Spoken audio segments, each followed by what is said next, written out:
You weren't born to be a monster, though the village might whisper otherwise by the time your shadow darkened their doors. In the frostbitten heart of a medieval winter, your first cry pierced the air of a cramped cottage. Its walls steeped in the scent of damp straw and onions gone soft with age. Your mother, her hands rough from grinding herbs that made the priest's nose wrinkle, hushed you against her chest, her breath a fleeting warmth in the chill. Your father, a butcher whose apron was never quite clean, watched you with weary eyes, already sensing something in you, something too sharp for a child. You were small quiet, your gaze lingering too long on the way a frog's legs twitched in the mud, or how a sparrow's bones cracked underfoot. The other children chased dreams of knighthood, swinging sticks like swords. You crouched behind the bakery, peeling back the skin of a dead mouse with a splinter, wondering how its joints locked together, how they broke apart. "Why does it bend there?" you asked your mother once, pointing to a hare's leg on the table. She didn't answer, only pressed her lips thin and turned away as if your curiosity was a blade too keen for her to hold. The village noticed, not in the way of pride or promise, but in glances that lingered like frost on a window pane.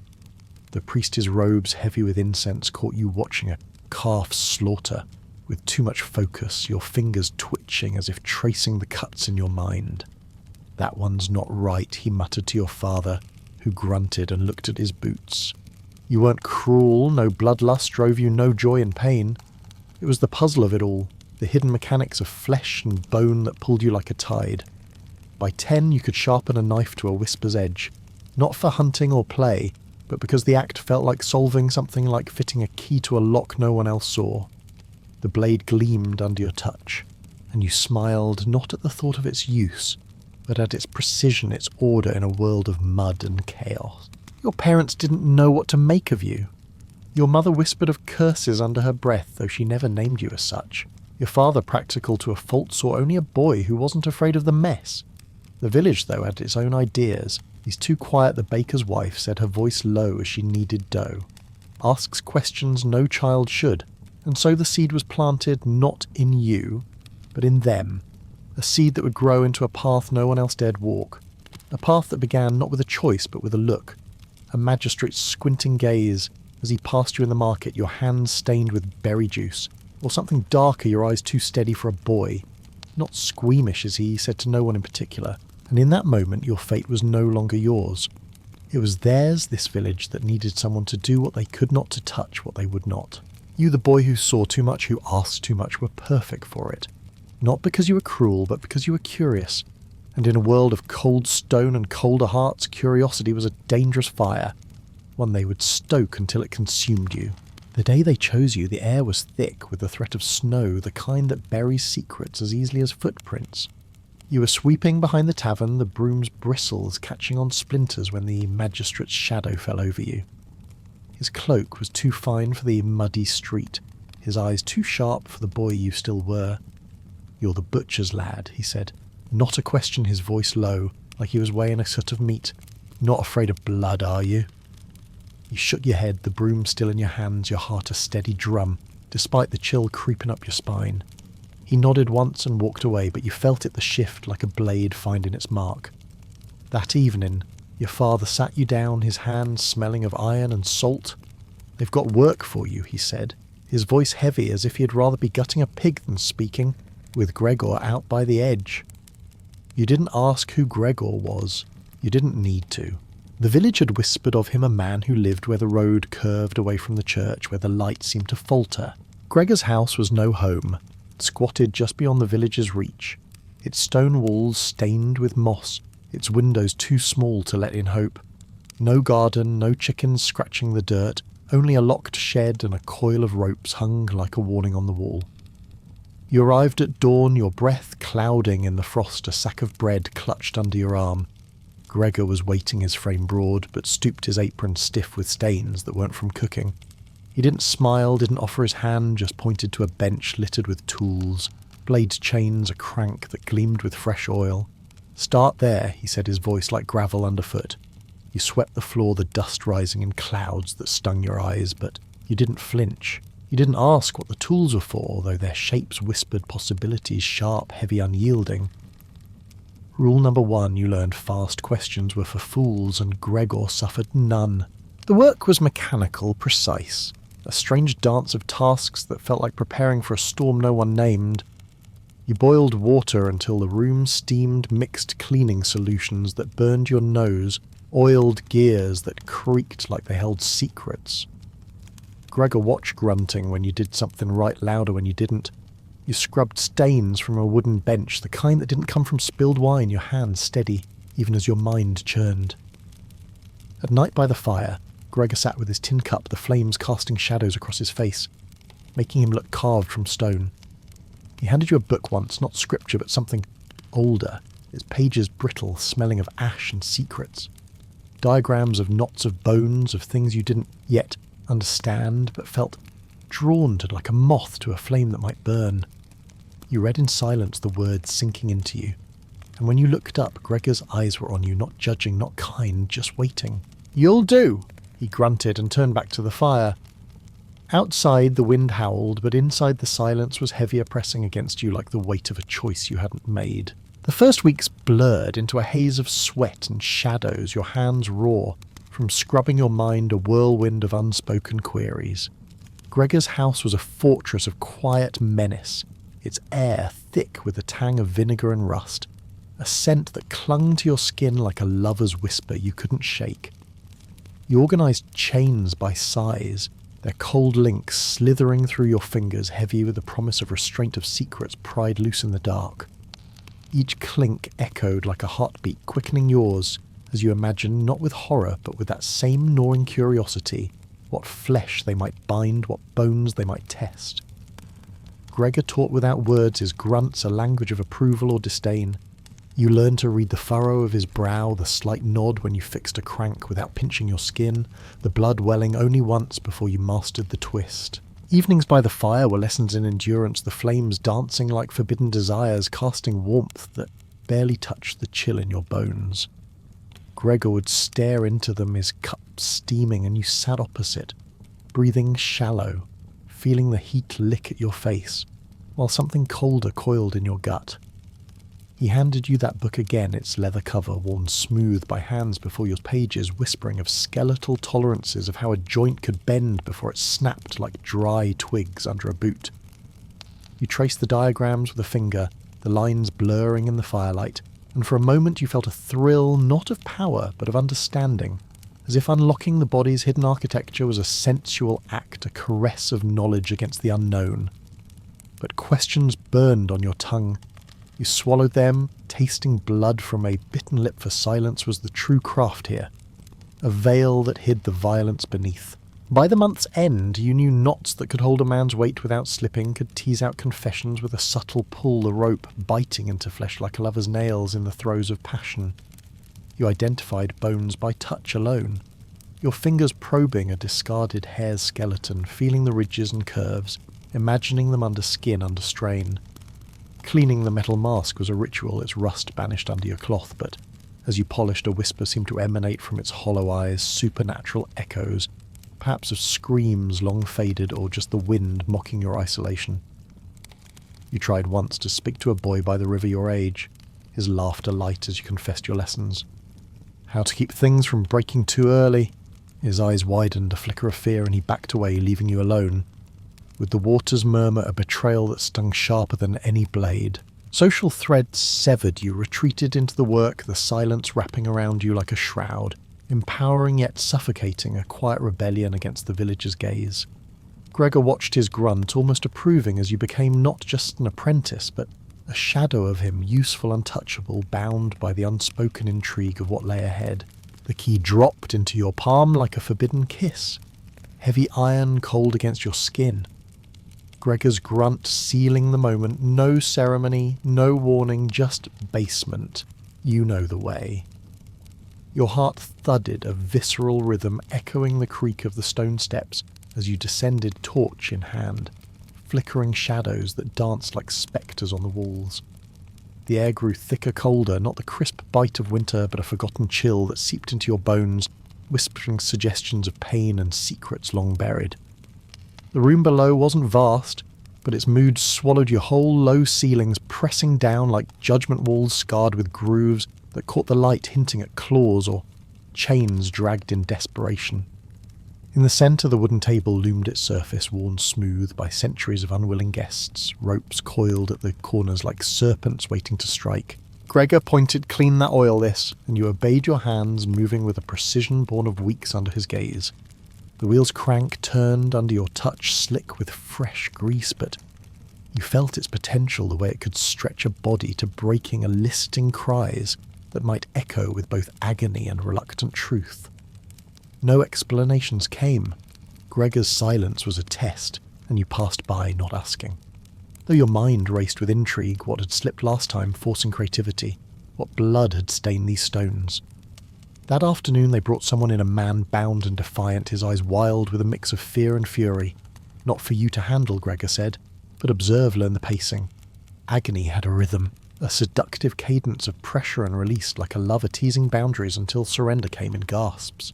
You stayed in the shadows, replacing cloths soaked with sweat and something warmer refilling a jug that sloshed ominously, trying not to focus on the man's grunts, turning to please, his body arching against the restraints. The air thickened with the scent of fear, sweat and iron, a visceral tang that stirred something in you, not pleasure but a dark fascination, as if witnessing the unravelling of a soul was a supernatural glimpse into the human frailty. When it ended, the man slumped, words spilling like blood from a wound. Gregor handed you a cloth for the floor. "No one else cleans," he said, his voice a gravelly seal on your initiation. Later by the fire, your hands still damp, smelling of old iron and regret, you sat in silence. Gregor sipped his cup, the flames reflecting in his eyes like distant fires of hell. You understood then the job craved not questions, but obedient hands, yours fitting perfectly into the glove of necessity. Outside, a wind howled, carrying faint whispers that weren't yours, perhaps echoes of the basement's ghosts, or just the intrigue of what you'd become, a keeper of pain bound by silence in a world that needed your touch, but feared its mark. After weeks of proving your worth in the suffocating hush of Gregor's domain, where silence wrapped around you like a lover's embrace too tight to escape, he deemed you ready for more. No grand gesture marked the moment, no feast, no solemn oath. Just a bundle thrust into your arms, heavy with implication. "You'll need these," he muttered, his voice a low rumble like distant thunder, the splinters bite worse than the noise. You unfolded the leather apron, stiff from years of absorbing secrets, and stains its surface cracked like parched earth, carrying the faint acrid scent of boiled vinegar, mingled with a metallic tang of regret. The gloves came next, reinforced at the fingers, their weight surprising, designed for gripping what no sane man would touch, tools slick with effort, flesh yielding under pressure. You slipped them on the leather moulding to your hands like a second skin warm and confining, a barrier against the world, yet a conduit for its darkest necessities. There was no hood, no mask to shroud your face in mystery like the hooded figures in whispered tales of executioners. Torturers wore their identities openly, a curse as much as a shield. Your face remained bare, etched with youth still, but soon to be remembered in nightmares, the curve of your jaw, the steadiness of your gaze. In the village, the change was immediate, subtle as a predator's stalk. People sensed it in your posture, alert, yet hunched, always braced for the swing of accusation or the sudden spill of confession.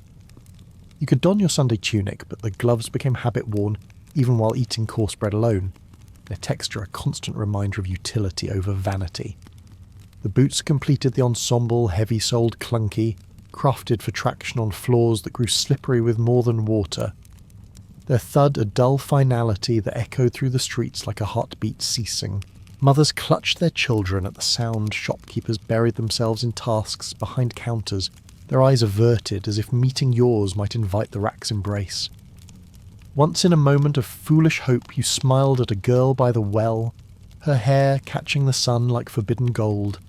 She glanced at your gloves, your boots, the aura of one who oiled sharp things in shadowed hours, and her bucket clattered to the ground, water spilling like unspoken fears. She fled, leaving you with the echo of her footsteps, a betrayal that cut deeper than any tool.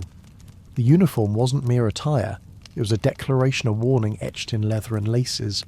This man is essential yet poisoned, touch him, and feel the sting of necessity.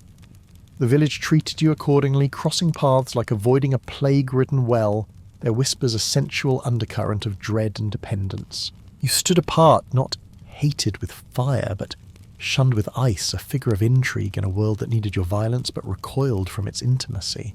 Once your competence was etched in Gregor's grudging nods, tying knots that held fast like desperate lovers following orders without the flinch of the faint-hearted, the town bestowed upon you a dubious gift, your own quarters. To call it a house was a jest crueler than any tool.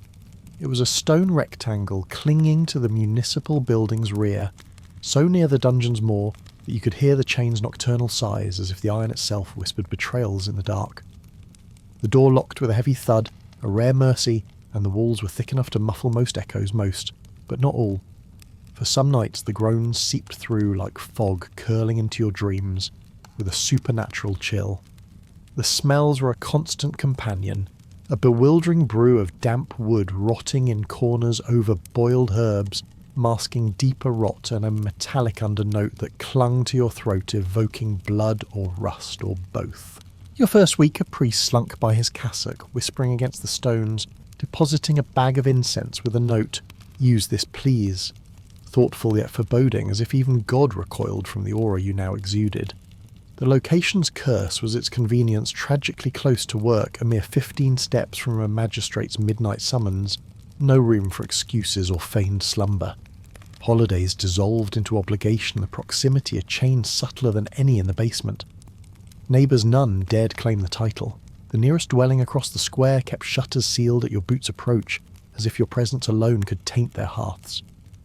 You were a solitary realm population, you and a flock of crows, their black eyes watching with indifferent intrigue, perhaps sensing the death that shadowed you. You tried to tame it, this stone cage, dragging in a wooden chair, scarred from unknown uses, draping a blanket thin as hope, even planting a herb in a cracked pot that withered under the weight of the place, its leaves curling like fingers in agony. A tapestry once hung in defiance depicting a faded hunt. It plummeted from the wall by dawn, as if the house rejected any splash of colour, any illusion of warmth. Sleep came in fragments, fitful and shallow, dreamless voids, punctuated by thuds from below, muffled voices pleading or cursing late-night deliveries shrouded in cloaks and secrecy. You learned to wake instantly, heart pounding like a war drum, but true rest eluded you, the air heavy with memories, not your own echoes of screams of flesh yielding pressing against you in the silence like a lover's ghost, cold and insistent. It wasn't haunted by spirits, not exactly. It was saturated with the residue of human savagery, a visceral fog you couldn't dispel, wrapping around you until you breathed it in, became it. Welcome home. The walls seemed to murmur their stone embrace, both prison and armour, in a world that demanded your isolation.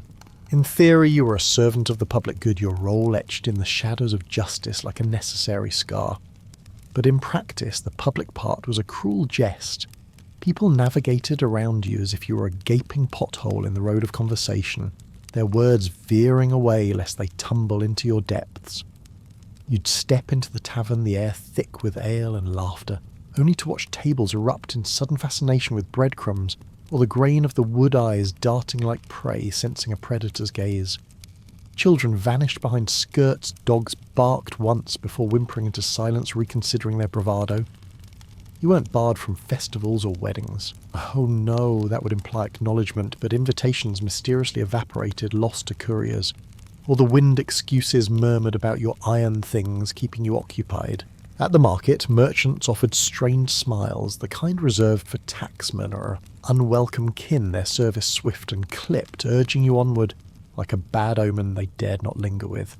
The bread came stale, the fruit bruised just enough to whisper disdain, and you'd pay your coin feeling the weight of eyes that avoided yours, as if meeting them might summon the rack's intimate embrace. Once in a rare spark of defiance, you approached a group by the well, their wine-flowing stories laced with warmth. You smiled, stepped forward, but one glance at your gloves, unblooded yet infamous, and the laughter dissolved like mist under a harsh sun, leaving you with your empty jug and the sting of isolation sharper than any blade. Friendship was a phantom elusive as a whisper in the wind. Tradesmen had guilds, blacksmiths shared hammers and tales. Even the drunk had companions in his stupor. You had Gregor, whose highest praise was a nod, and you're less disappointing than most. A wry barb that landed like a reluctant caress in the void. Romance. A laughable dream. Glances your way were for identification, not affection, perhaps to describe you later in hurried prayers to the priest. Love letters never came. Instead, notes slipped under your door in the dead of night pleading, "Don't take my husband, he's innocent." Mostly, the ink trembling with fear's sensual undercurrent, yet hatred would have been a passion of fire to warm against. No. You were merely essential misfortune like relentless rain or the tacksman's knock adjacent to the village. Not of it hovering outside the circle of life summoned only when shadows grew too long. You grew to prefer it, this exile, a quiet armour against the world's hypocrisy. In the solitude you found a dark intrigue, a power in being the one they needed, but couldn't touch your presence, a visceral reminder of their own fragility. Down the narrow corridor, snaking behind the town hall, past a wooden door that no hand ever knocked upon, lest it invite the devil's own reply, lay your domain known to locals only as that place. Their voices dropping to whispers as if naming it might summon its shadows. It wasn't a mere room. It was a living mood, heavy and oppressive, the air thick with the promise of unravelling. The walls were rough-hewn stone, textured with grooves that caught the flickering torchlight marks from chains dragged in fury or nails clawing for mercy, each notch a silent catalogue of despair no one dared document. No windows pierced the gloom, only a single bracket near the entrance casting feeble light that deepened the shadows, turning corners into abysses where even the brave felt a supernatural chill prickle their skin. At the heart stood the table, a behemoth of oak reinforced with iron bands, unnaturally solid, as if it had manifested from the earth itself, rather than been built by mortal hands, its surface polished by countless unpleasant conversations, slick and unyielding like a lover's betrayal. Ropes dangled from pegs like macabre decorations, coiled neatly yet humming with latent violence ready for a performance devoid of applause. Nearby loomed the chair, not for rest but for restraint, its arms scarred whispering of bodies arched in agony, confessions spilling like blood from parted lips. The walls hosted a grim arsenal tools hung with meticulous care, like a cursed chef's kitchen hooks glinting with predatory gleam, clamps that could crush bone with a twist screws and gears evoking medieval anxiety's greatest hits. Some practical others born from dares in the dead of night cranks that rattled unbidden, ignored for self-preservation's sake. In one corner squatted the bucket, its presence an unspoken authority, label-less and ownerless. A vessel for necessities too visceral to name. You cleaned it dutifully, curiosity quelled by the room's oppressive weight. The smell was a labyrinthine assault, damp stone mingling with hot iron's bite overlaid by ancient residues that clung like forgotten sins, defying herbs' incense, even lavender's futile rebellion. Gregor demanded order. A messy space is unprofessional, he'd mutter, aligning shackles with a ruler's precision, turning cruelty into customer service. He swept daily polished metal until it gleamed like forbidden desire, replaced fraying ropes before they snapped mid-act. No decorations graced the walls. No flowers to soften the blow, just a shelf for your gloves and a bench where you perched between sessions, pondering how silence could hum with such intensity. Yet it was yours. This chamber of echoes, a sanctuary no one breached their aversion, a twisted gift leaving you alone with the tool's subtle intrigue, the air pulsing with the ghosts of power dynamics, where pain was currency and you its unflinching banker. No one warned you that beneath the leather and iron lay a grim arithmetic, a calculus of suffering where joints, pressure and angles intertwined like forbidden lovers in a dance of endurance. You weren't juggling coins or trajectories like some merry catapult engineer. Yours was pain math, a visceral ledger calibrated in screams per second tolerances of flesh and will. For instance, you calculate that a shoulder could withstand 7 rotations before the pop a wet final crack, like branches snapping in a storm learned not from dusty tomes, but from the raw theatre of experience, others' bodies yielding secrets under your precise touch. No formal charts guided you, just mental tallies etched in memory. The subtle creak of a vice over-tightened the sweet spot on an iron collar between firm restraint and regrettable rupture. Gregor imparted the basics with his usual gruff economy, 3 turns for a warning teasing the edge like a lover's breath on skin. 4 for honesty, the pressure building to a crescendo of truth. 5 if they clung to lies about stolen goats or hidden trysts, the body betraying what words concealed. Medieval justice obsessed over balance, not too little to coax confession.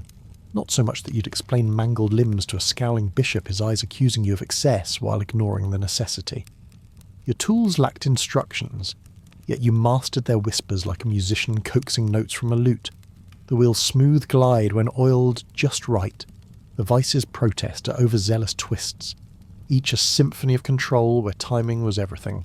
People mistook you for a brute flailing until screams filled the air like incense, but truth be told, you were akin to a chef. Precise measurements of heat and spice, a dash of pressure here, a pause there, crafting confessions with the subtlety of a seduction. The difference. No applause greeted your masterpiece, only averted eyes and hurried retreats. Over time, a sixth sense bloomed supernatural in its acuity, a glance at a prisoner's frame, and you'd estimate minutes until they reconsidered their defiance patterns, emerging from the chaos like stars in a night sky. It wasn't pride swelling in your chest, just recognition honed by repetition. But the curse lay in perfection when your calculations proved flawless. Too often the magistrate leaned heavier, his voice casual. He hasn't confessed. Give him the usual, as if ordering stew, not a session of calculated torment. You weren't a monster, merely a professional, your internal abacus ticking with chilling accuracy. Each tick a step deeper into the intrigue of human limits, where violence met intellect in a gritty, unflinching embrace. Most days you faded into the village's periphery. A ghost in gloves and boots, people cross streets at your approach, muttering prayers like wards against evil, their eyes glued to cobblestone cracks as if divine patterns hid there. But when need arose, oh how swiftly you became indispensable, summoned like a storm they dreaded yet craved. A magistrate might appear at your door under cover of dusk, his face etched with stress, voice dripping unctuous politeness. We require a confession soon. No talk of justice, just the implicit command to extract truth like pulling teeth your tools, the unwilling dentist. Priest came too cloaked in sanctity, insisting it was soul-saving work. Encourage repentance. They'd say, their eyes averted from the ropes and heat awaiting in your windowless realm's spiritual growth twisted through tension and flame. Even merchants whispered requests, never direct complicity was a poison they avoided, sliding notes under your door about rivals spreading certain things, suggesting a casual pass by their stall while you adjusted tools. Vague nods, sacks of coins left anonymously with scrawled pleas to maintain order. That fashionable euphemism for intimidation's dark art. You weren't asked outright. That would stain their hands. Instead, intrigue wove through hints of your role, a shadowy thread in the village's tapestry of power, plays and betrayals. But once the deed was done, confessions spilling like blood from a fresh wound, or a rival cowed into silence, the veil descended anew. The magistrate forgot your name in daylight, pretending coincidence at market encounters. The priest overlooked your own soul's peril, his sermons on sin bypassing your pew. The merchant overcharged for onions while avoiding your gaze, as if your usefulness expired with the last echo of a scream. Your shelf life was measured in agony's fleeting bursts, 2 screams perhaps, before gratitude evaporated like morning mist. You accepted it not from wounded pride, but stark practicality. Waiting for thanks would starve you faster than famine. Rewards came in continued employ, a bolted door against the night, and bread not entirely stale, a meagre feast in your isolated realm. In essence, you were the bucket in a blaze ignored until flames licked close, then desperately sought, "Where's the torturer?" They'd cry, only to leave you with damp stones and retreating footsteps once the fire died. Yet in those summons lay a grim empowerment, a visceral reminder of your necessity amid their hypocrisy, where betrayal lurked in every plight evasion, and your touch, though reviled, held the intrigue of unyielding truth. The room was a fortress of stone floors, walls, ceiling all unyielding, all amplifiers of sound in a cruel architectural jest, for no one had designed medieval dungeons with mercy for the ears. Echoes weren't mere afterthoughts. They were the main event, screams rebounding like lovers' cries, in passion's throes bouncing from wall to corridor into the water basin up the stairwell, and on humid nights seeping straight into your pillow like a supernatural whisper. A single wail didn't end. It multiplied, lingering in the air long after the source fell silent. A visceral reminder that pain had rhythm resonance, a life of its own that mocked your attempts at rest. You tried everything to stifle it, stuffing straw into cracks like sealing forbidden desires, rearranging the grim furniture to disrupt the flow, even querying the blacksmith about muffling panels, his stare, as blank as if you'd requested velvet in a plague house. Thunder, the townsfolk claimed, when pressed their eyes darting a polite fiction for the thunder of human despair they pretended not to hear.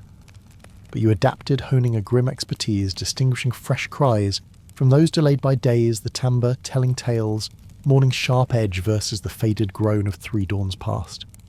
At night the dungeon's quiet was deceptive, a hush too profound, broken by a creak that jolted you upright, wondering if chains had gained voices or if betrayed spirits murmured intrigues from the shadows. You took to sleeping with gloves on their leather, a familiar barrier instinct urging you to grasp a tool and command the empty hall, asserting dominance over phantoms born of reverberation.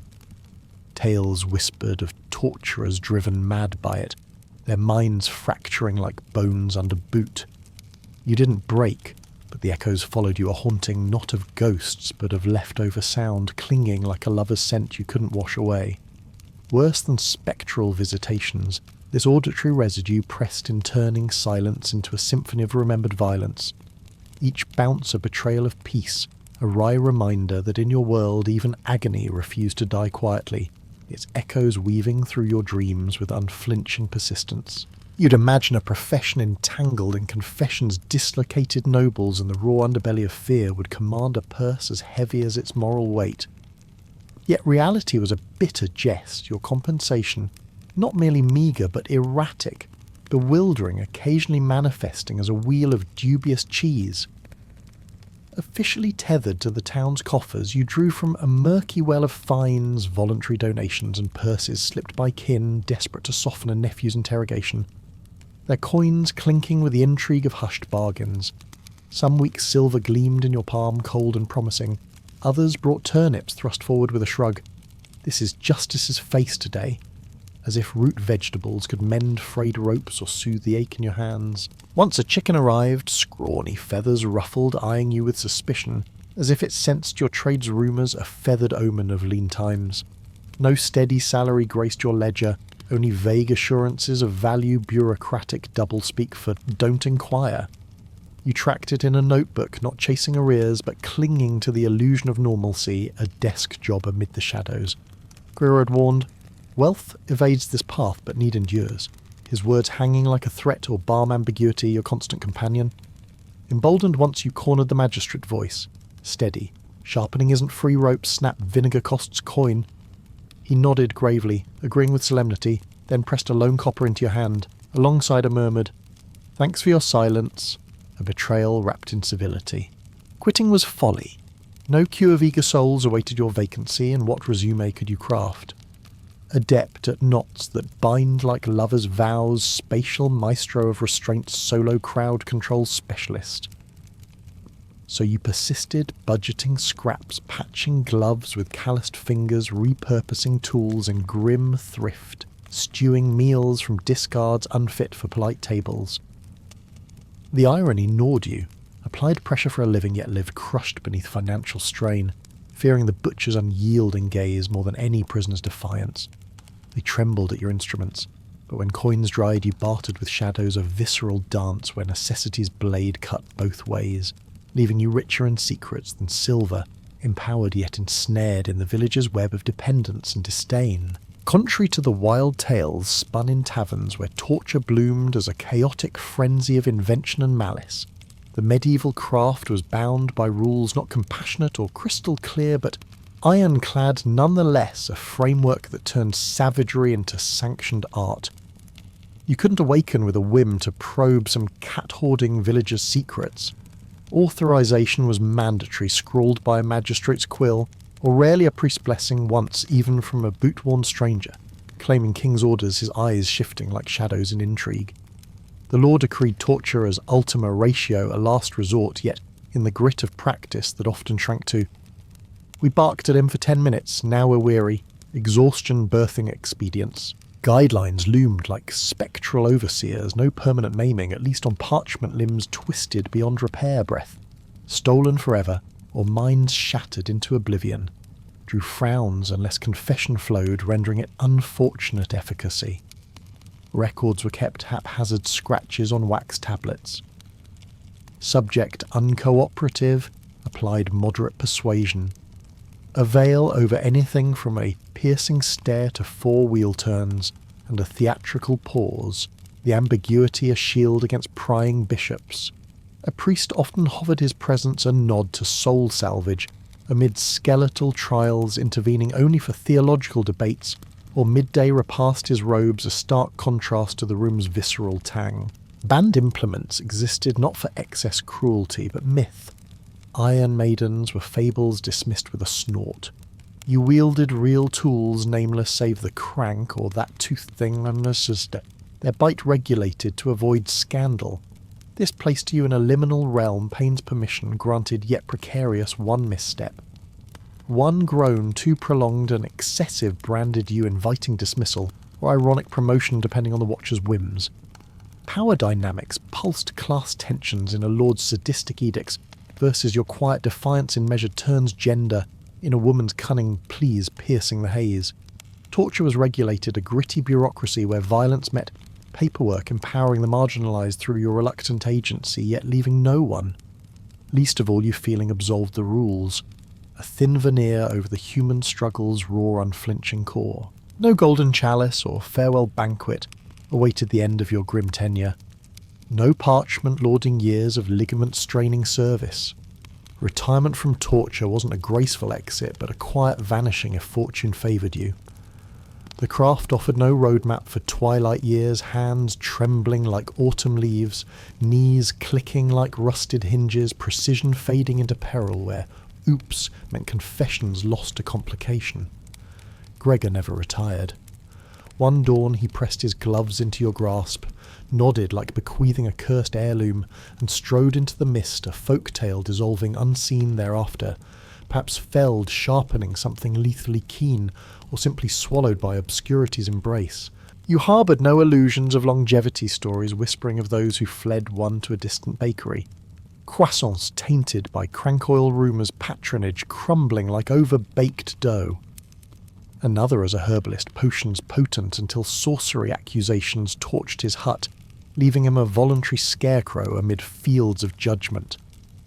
Reputation clung like acrid smoke seeping into clothes voice silhouette. No reinvention scrubbed the stain of the man with the room. So you lingered training an apprentice, the lad who ceased queries, oiling tools with your echoed precision, absorbing knots and tolerances, his unspoken thanks a sign of proper moulding. You eased into fewer summons, cranking less sitting. More the town, feigning your eternal presence like an inconvenient gargoyle. Among officials your name evoked administrative reverence, not respect, but relief. Reliable, silent, efficient, a broom locked away until messes demanded. No marriage graced your path, who to court with I extract truths for the state. Fancy a stroll. Friends were myths. The apprentice neared closest, his glove crack prevention tips a wry bond. A bishop once queried the town's justice keeper. The magistrate pointed your way, no details sought. Legacy torturers claimed none whispered in curses, blamed for village hexes, tavern yarns on ale-fueled nights.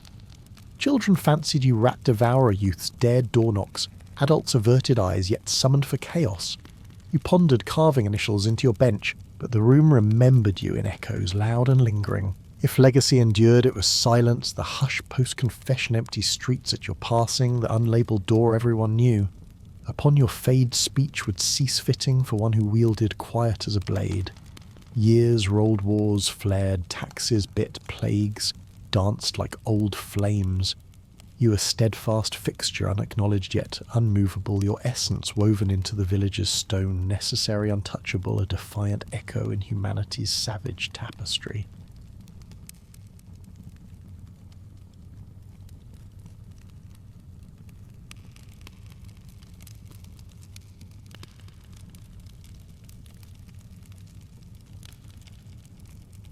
In the shadowed halls of medieval nobility, an invitation to a banquet was no mere summons to sup.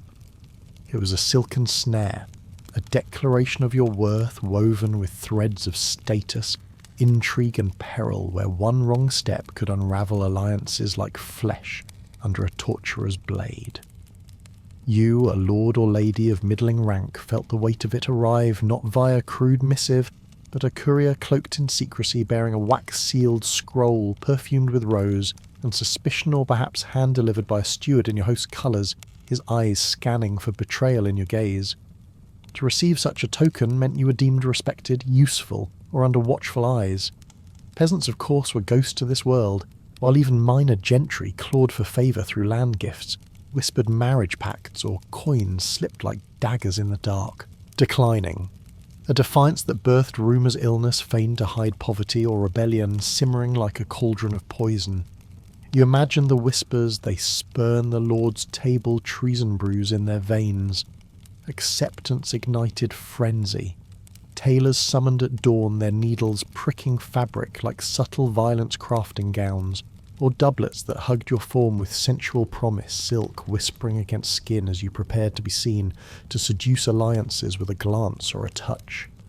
Hair-trimmed jewels selected to catch candlelight, like forbidden desires, servants dispatched ahead to claim prime positioning in the hall closer to the host meant trust's intimate embrace, power's heat radiating like a lover's breath. But beneath the velvet lay the banquet's true feast politics, a visceral game where hospitality masked traps. A sudden summons without prelude signalled the host's test, your loyalty probed like a wound, or their strength displayed in a display of opulence laced with threat. You pondered the undercurrents, a rival's absence, a sign of downfall, or their presence a chance for intrigue, a poisoned goblet slipped amid the revelry. Supernatural whispers haunted the edges, cursed relics in the host's vaults, spirits of betrayed kin lurking in the tapestries drawn by the scent of ambition. Women wielded cunning, here their agency a defiant thread, brokering pacts with a flutter of lashes or a strategic alliance sealed in bedchambers. The invitation wasn't dinner, it was theatre you a player, in a drama of blood and desire where survival demanded you navigate the sensual pull of power and the violent snap of betrayal emerging fed or fallen the night's end, a cliffhanger echoing into dawn. No soul simply strolled into a medieval banquet. Arrivals were orchestrated symphonies of power and pretense as calculated as Assassin's Strike, choreographed to dazzle or deceive, often bordering on the absurd in their theatricality. You envisioned the outer courtyard ablaze with torches, flames licking the night like forbidden passions, casting elongated shadows on flapping banners heavy with heraldic beasts that seemed to growl in the breeze. The air thrummed with haze, earthy musk horse sweat, salty tang, and anticipation's electric charge, your pulse quickening as trumpets blared loud enough to shatter a stable boy's composure, his bucket clattering like bones in a grave. The gates groaned open, admitting a gilded carriage rolling in like a conqueror, or a knight astride a prancing steed, velvet robes flowing instead of armour, his form a silhouette of sensual allure under the firelight. Attendants swarmed behind, bearing chests of gifts, bolts of silk whispering promises, exotic birds squawking omens, jewels glinting like stars fallen to tempt fate. Every detail screamed wealth embroidery on cuffs, catching the eye like a lover's glance earring swaying as miniature temptations. Yet not all entrances sought the spotlight. Some guests cloaked in subtlety hoods, drawn to veil intrigue, slipping through with a murmured word to the gatekeeper. No fanfare, for they were diplomats or spies, observing with the precision of a blade in the dark, their presence a supernatural whisper amid the clamour. At the great hall's threshold, announcements unfurled like banners of ego, the herald's voice booming titles that stretched eternally. Lord Eustace of Highmoor, Keeper of the Western Marches, Defender of the Blackwood Hills, twice Victor of the Summer Lists. Each syllable a power play, the goose growing cold by the recital's end. You entered senses, assaulted the room, a cauldron of scents, roast meats, savoury allure, wine's heady seduction underlying intrigue like faint poison.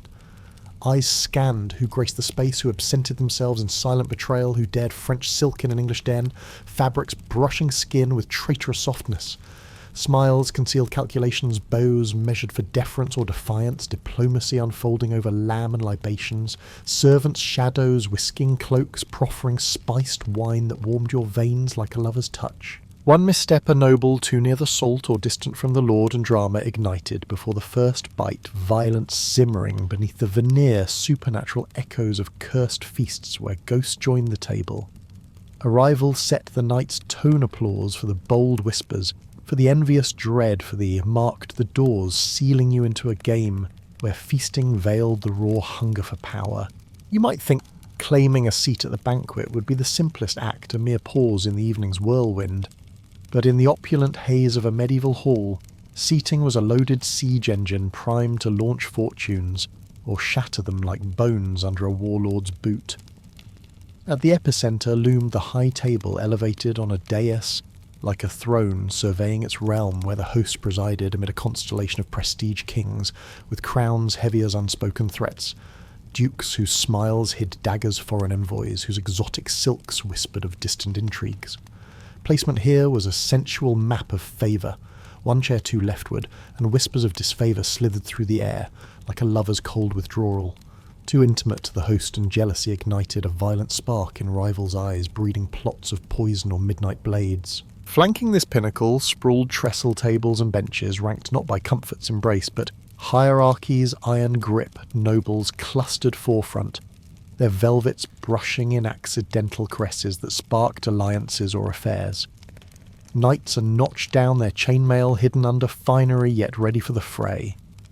Squires, trailing merchants and clerics scattered like afterthoughts, their positions a culinary caste system dictated by the saltcellar's gleam. Imported and exorbitant, the salt perched nearer the elite above the salt. A badge of worthwhile below marked lesser souls, their bread drier wine thinner, a subtle brutality in every grain. You felt the tension coil as you approached the air thick with scented intrigue. Would you bask in the host's warmth or languish near the kitchens, clamour, steam rising like supernatural vapours from cauldrons, bubbling with unspoken resentments? Visibility amplified the drama nestled beside a rising star. Your status ascended on their glow, a shared goblet sealing pacts with a touch's electric promise, but proximity to a falling grace. Eat swiftly, lest their disgrace taint you like blood on snow, a violent downfall dragging you into the abyss. Last-minute shifts were powder kegs, a no-show or surprise guest, scrambling servants like shadows fleeing light reshuffling fates with a chair's scrape, igniting whispers of betrayal or favour's fickle kiss. Women navigated this minefield with defiant cunning, their seats a battlefield of gender's subtle wars, empowering through whispered negotiations, or bold claims turning marginal placement into leverage for rebellion or romance. The hall pulsed with raw emotion, envy in a sidelong glance, ambition in a too firm grip on a chalice. Each position a cliffhanger, the banquet's arc set up for conflict where resolution might come in toasts or treachery. The night's thematic thread weaving survival through savagery and desire. Leaving you to ponder, was your seat a throne or a trap, a caress or a cut? Beneath the banquet's gilded veneer lay its true essence, not sustenance but spectacle, a stage where the host directed, with a tyrant's subtlety guess actors in a drama laced with swanbore, and the heady wine of ambition, each bite a line in a script of power and peril. You stepped into this arena, senses assaulted the hall's air, thick with roast's savoury allure, spices teasing like forbidden touches underlying intrigue, a faint metallic tang as if blood mingled with the feast's bounty. The performance unfolded in gestures a lord's predatory gaze on a rival's wife, her defiant smile a spark of rebellion, envoys whispered pact over shared goblets wine's warmth, igniting sensual undercurrents that could bloom into alliance or affair. Servants glided like well-rehearsed phantoms, their hands brushing cloaks with accidental intimacy, proffering spiced vintages that loosened tongues and veils alike. Yet no one voiced the truth. This was diplomacy's masquerade hospitality, a mask for traps poison in a chalice's depths, a dagger concealed in folds of silk violence simmering beneath toasts that rang hollow. Supernatural whispers haunted the edges, tapestries seeming to shift with ghostly eyes, cursed relics from ancestral feuds, lending an eerie weight to every clink of silver. Women wielded agency here, their laughter a weapon. Glances, daggers, empowering marginalised voices through cunning navigations of the hall's power web. As courses paraded swan carved with brutal elegance, its feathers a macabre decoration. The games intensified a jest laced with betrayal, a dance where partners circled like predators' bodies, brushing in charged proximity that hinted at later trysts or treacheries. The feast's arc-built tension set up in a rival's pomp conflict, in seating slights, cliffhangers, in overheard plots, reflective summaries murmured in alcoves where deals sealed with a kiss or a threat.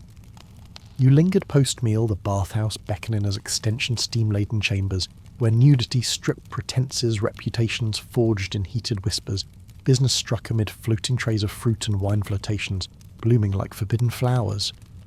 Mixed tubs invited temptation, a couple's sighs mingling in the mist, their breath aflame against the chill, while intrigue wove through curtains, concealing backroom liaisons or violent confrontations over spilled secrets. The night's rhythm hypnotic, soothing despite darker threads, resilience in shared defiance, raw realism debunking chivalric myths. Survival was blood and hunger loved fiercely, fought brutally. Modern parallels flickered, no apps for RSVPs, just frost and betrayal, but immersion pulled you in. Feel the goblet's weight, the gaze's heat, the axe's shadow in every toast. Like subscribe, share your darkest feast tale.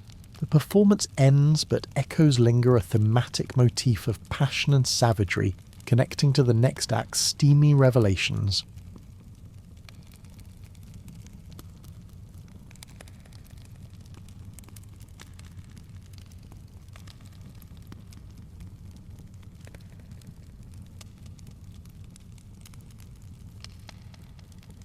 You step into the medieval bathhouse, not as a mere cleanse, but a plunge into a steamy underworld where hygiene and end, tangled with humanity's rawest impulses, a sanctuary where bodies bared secrets and souls alike.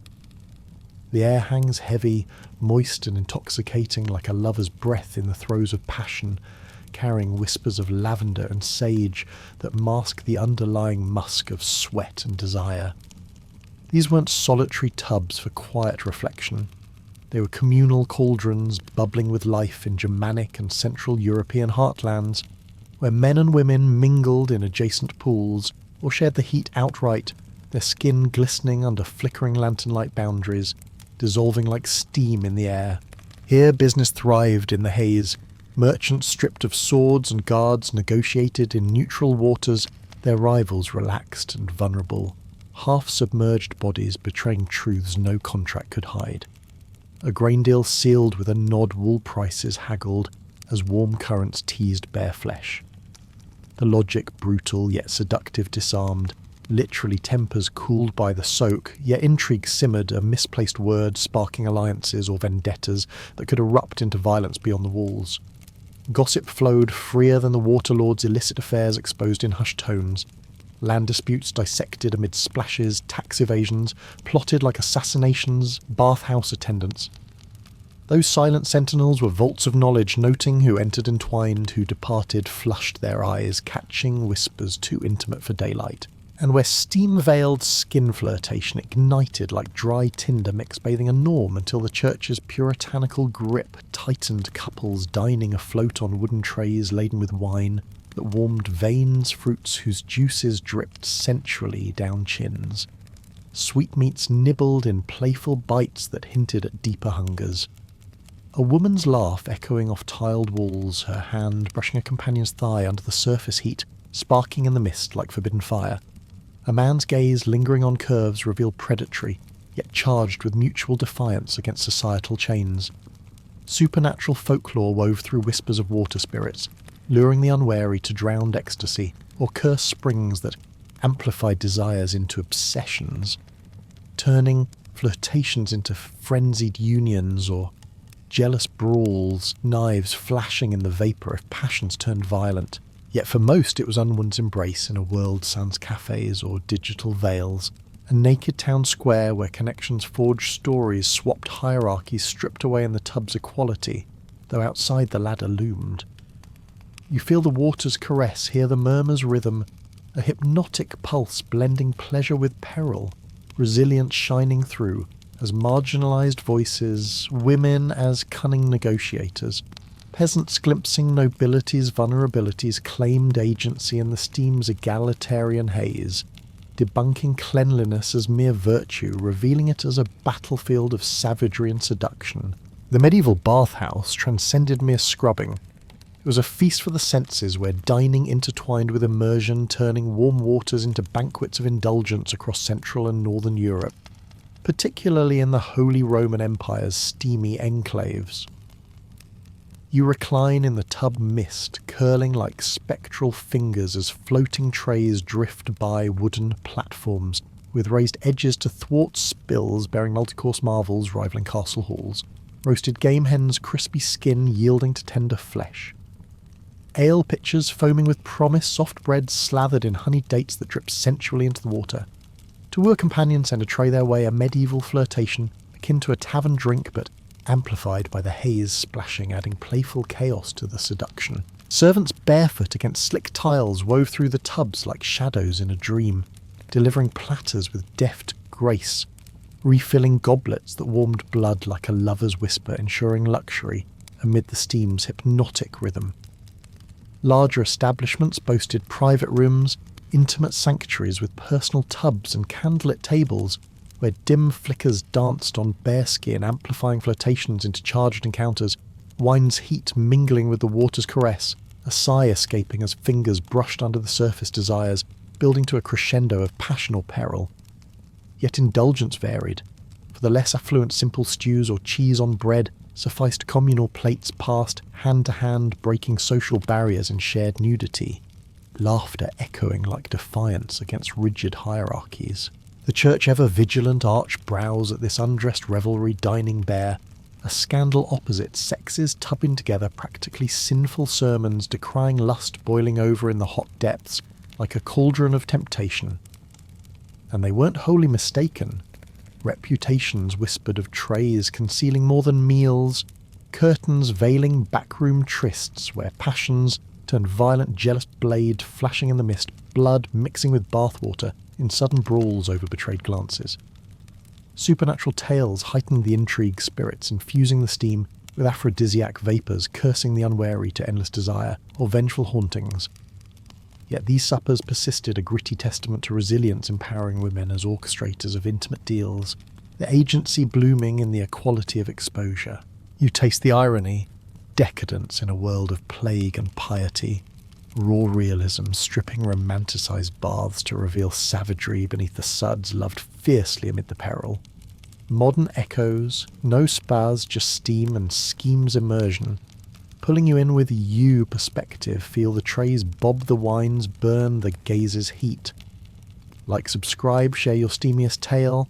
The feast arc leads to darker waters, cliffhangers in every droplet. For all its steamy allure and communal warmth, the medieval bathhouse harboured a shadowy peril, transforming overnight from haven of indulgence to a insidious death trap when plague's grim shadow descended.